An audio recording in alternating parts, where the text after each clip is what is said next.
পুরোপুরি বাংলাদেশব্যাপী চরম সংকটে গ্যাস। মানে নতুন যে বাড়িগুলি তৈরি হয় এসব বাড়িতে সাধারণত সরকারি গ্যাস থাকে না, সিলিন্ডার গ্যাস ব্যবহার করে। এই প্রায় 4 থেকে 5 দিন যাবৎ গ্যাস ক্রাইসিস পুরো ঢাকা শহরের মধ্যে। 1300 টাকার গ্যাস 2400 টাকা চায়, 1300 টাকার গ্যাস সিলিন্ডার চায় 1800 টাকা। এরপরেও আবার চুরি করে বিক্রি করে, কিন্তু গ্যাসের দোকান বন্ধ। পুরোপুরি একটা খারাপ পরিস্থিতির মধ্যে পড়ছে ঢাকারবাসীর মধ্যে অনেকেই। কারণ অনেকের একটা গ্যাস 15 দিন যায়, 14 দিন যায়, আবার কারো যায় 20 দিন। তো যাদের 14 দিন 15 দিন যায়, ইতিমধ্যে তাদের গ্যাস সিলিন্ডার ঘরের মধ্যে নাই। কিভাবে তারা রান্না করবে? রান্না করার কোনো প্রসেসও নাই। এখন যে ইলেকট্রিক যে গ্যাস চুলাগুলি আছে এগুলির দামও কিন্তু বৃদ্ধি হয়ে যাচ্ছে।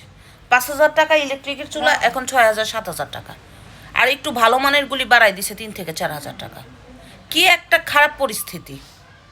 তাহলে কি জনগণকে জিম্মি করে এই গ্যাসের দাম বাড়াবে এই ব্যবসায়ীরা, আর সরকার কি বসে বসে চুরি করে বসে থাকবে? হ্যাঁ, এই অপদার্থ সরকার পুরোপুরি বাংলাদেশটা ডুবাই দিছে। মানে এত খারাপ পরিস্থিতি, এরা সিন্ডিকেট বন্ধ করতে পারে না, যদিও এরা বাংলাদেশে কোনো কিছু বন্ধ করে নাই, শুধু বন্ধ করছে বাংলাদেশের ভালো থাকাটা। এছাড়া পুরোপুরি বাংলাদেশ যেভাবে খারাপ থাকতে পারে সেই অবস্থাতেই রাখছে।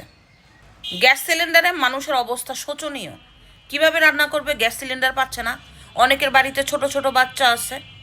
জিম্মি করে, জনগণকে জিম্মি করে কি তারা তাদের দাবি আদায় করবে? আর ব্যবসা এই সরকার কি বসে থাকবে ঘরের মধ্যে?